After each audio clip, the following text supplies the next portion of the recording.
Episode opening സീനിൽ ആ new navy headquarters ആയിരിക്കും കാണിക്കുക. അവിടുത്തെ ഇപ്പോഴത്തെ ഫ്ലീറ്റ് അഡ്മിറൽ സാക്ഷാൽ അക്കേനോ ആണ്. വർഷങ്ങൾക്ക് മുൻപ് ആ പാരമൗണ്ട് വാറ്, ആ ഒരു വാറിൽ നേവി ബേസ് തന്നെ തകർന്നു പോയി.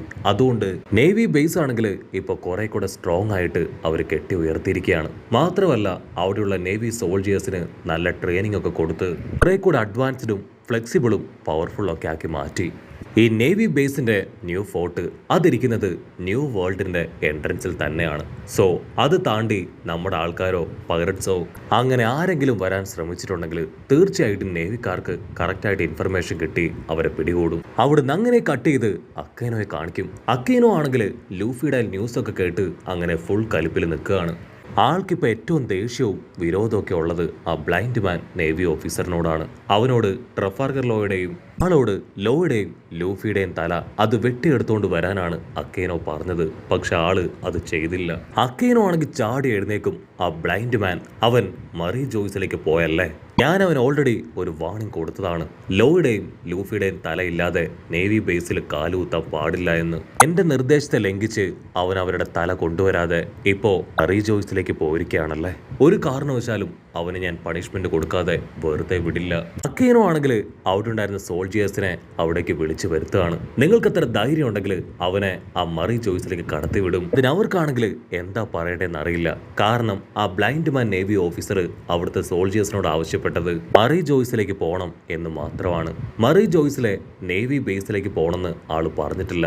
സോ ആ ഒരു കാരണത്താലാണ് അവര് ആ ബ്ലൈൻഡ് മാൻ നേവി ഓഫീസറിനെ തടയാതിരുന്നത്. മാത്രമല്ല അദ്ദേഹം ഒരു അഡ്മിറലാണ്. അദ്ദേഹത്തെ തടയാനുള്ള അതോറിറ്റിയും പവറും അവർക്കുണ്ടായിരുന്നില്ല. പക്ഷെ അക്കേനോ ആണെങ്കിൽ അവരുടെ എക്സ്ക്യൂസ് ഒന്നും കേൾക്കാതെ അവരോട് ദേഷ്യപ്പെട്ടുകൊണ്ടേയിരിക്കും. ഉടനെ സെൻഗോക്കു ആളൊരു ഭാഗത്ത് നിന്ന് അക്കേനോട് ചോദിക്കും, എന്തുപറ്റി ഈ ഫ്ലീറ്റ് അഡ്മിറൽ സ്ഥാനം അത് നിനക്ക് ഒരു തലവേദനയായി മാറി തുടങ്ങിയോ? അക്കേനോ ആണെങ്കിൽ അതിന് മറുപടി ഒന്നും പറയാതെ മറി ജോയ്സിലുള്ള അരമിക്കി എന്ന് പേരുള്ള ഒരു വൈസ് അഡ്മിറലിനെ കോണ്ടാക്ട് ചെയ്യാനായിട്ട് സബോർഡിനേറ്റ്സിനോട് ആവശ്യപ്പെടും. അദ്ദേഹത്തിനോട് എത്രയും പെട്ടെന്ന് ആ ബ്ലൈൻഡ് മാൻ നേവി ഓഫീസറിനെ തിരിച്ചയക്കാനായിട്ട് അവനിപ്പോ അസിസ്റ്റന്റിനോട് പറയും. ഇതിനുശേഷം വീണ്ടും കാര്യങ്ങളെല്ലാം ഓർത്ത് ഒരുപാട് ദേഷ്യത്തിൽ അവരോട് ചൂടായി അവരെ അവിടുന്ന് പറഞ്ഞയക്കുകയാണ്. അവൻ ഒരു സെക്കൻഡ് ഇപ്പൊ ലൂഫിയുടെ ഫോട്ടോയിലേക്ക് നോക്കും.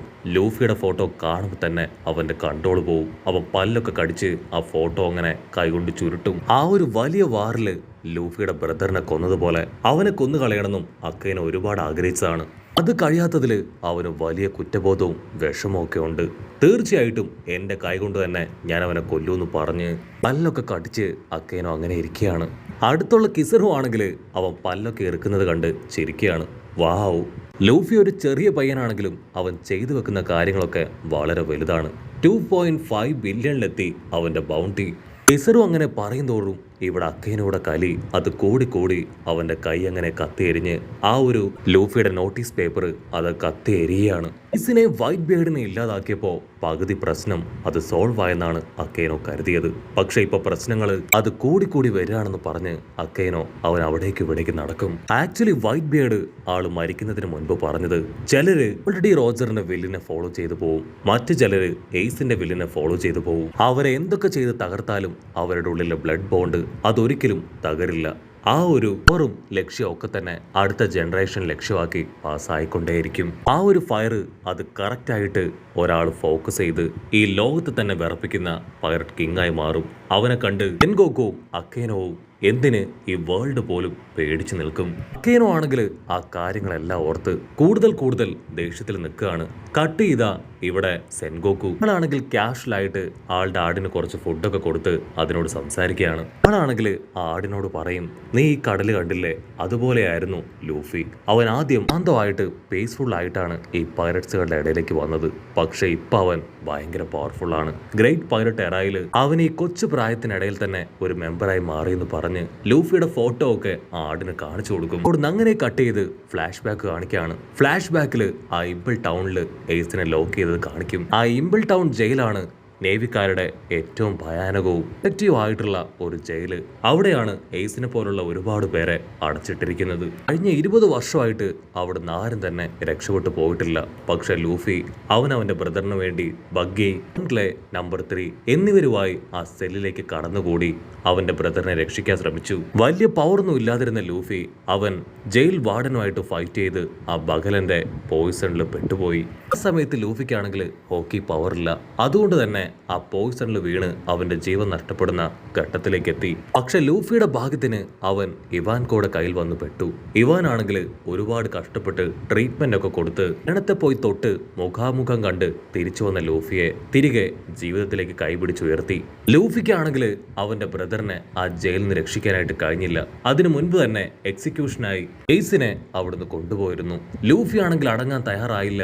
ഇവാൻകോയോട് ചേർന്ന് ആ ജയിലിലുള്ള ഒരുപാട് പ്രസനേഴ്സുമായിട്ട് ഗവൺമെന്റിനെ പോലും വെല്ലുവിളിച്ച് ആ നേവി ബേസിലേക്ക് പോയി. അത് വെച്ചാണ് അവന് ഹെൽപ്പിന് ക്രൊക്കഡൈലിനെയും ജിംബയെയും കൂടെ കിട്ടിയത്.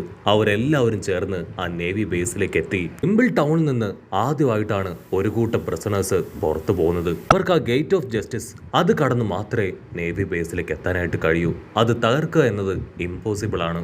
അതെങ്ങനെയെങ്കിലും തുറന്ന് അവിടുന്ന് രക്ഷപ്പെട്ട് ആ നേവി ബേസിലെത്തണം. അതാണ് ഇപ്പോൾ അവരുടെ ഒറ്റ ലക്ഷ്യം. പക്ഷെ അവരെ ഞെട്ടിച്ചുകൊണ്ട് ആ ഗേറ്റ് ഓഫ് ജസ്റ്റിസ് അത് ഓപ്പൺ ആവുകയാണ്. അവനെ സപ്പോർട്ട് ചെയ്ത് മറ്റാരുമല്ല, സാക്ഷാൽ ബോൺഗ്ലേ. ലൂഫിയുടെ ആഗ്രഹം അത് സാധിക്കാനും അവന്റെ ബ്രദറിനെ മോചിപ്പിക്കാനും വേണ്ടി അവൻ ആ കൺട്രോൾ റൂമിലേക്ക് കയറിക്കൂടി അവന്റെ ജീവൻ പോലും പണയപ്പെടുത്തി ഗേറ്റ് ഓഫ് ജസ്റ്റിസ് ഓപ്പൺ ചെയ്തു. അവനാണെങ്കിൽ മകലന്റെ വേഷം മാറിയായിരിക്കും അവിടേക്ക് കയറി പറ്റുക. ഇത്രയും വലിയൊരു സഹായം ചെയ്ത അവനോട് ലൂഫി അവൻ ഒരുപാട് നന്ദിയോടും സ്നേഹത്തോടും കൂടെ നീ എന്റെ ഫ്രണ്ടല്ല, ഒരു ബ്രദറാണെന്ന് പറയും.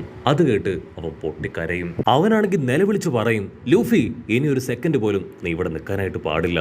എത്രയും വേഗം നിന്റെ ബ്രദറിനെ പോയി രക്ഷിക്കേ. അത് കേട്ട് ലൂഫിയും ബാക്കിയുള്ള എല്ലാവരും ഞൊട്ടിയിടയിൽ അവിടേക്ക് പോവാണ്.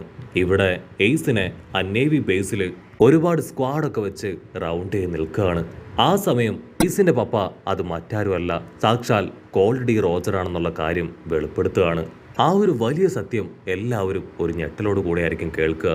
അപ്പൊ എല്ലാവരെയും ഡബിൾ ഷോക്കാക്കി സാക്ഷാൽ വൈറ്റ് ബിയർഡിന്റെ കപ്പല് അവിടേക്ക് പ്രവേശിക്കുകയാണ്. വൈറ്റ് ബിയർഡ് ആണെങ്കിൽ അവരുടെ അറ്റാക്ക് സ്റ്റാർട്ട് ചെയ്യുമ്പോഴേക്കും നമ്മുടെ ലൂഫിയും ടീമും അവിടേക്ക് എത്തി. അവരുടെ കൂടെ കമ്പനിയായി ഫൈറ്റ് വേറെ ലെവലിലേക്ക് കൊണ്ടുപോകും ആ 7 വയർലോഡ്സ്. അവരാണ് നമ്മുടെ ആൾക്കാർക്ക് വലിയൊരു പാരയായി മാറിയത്.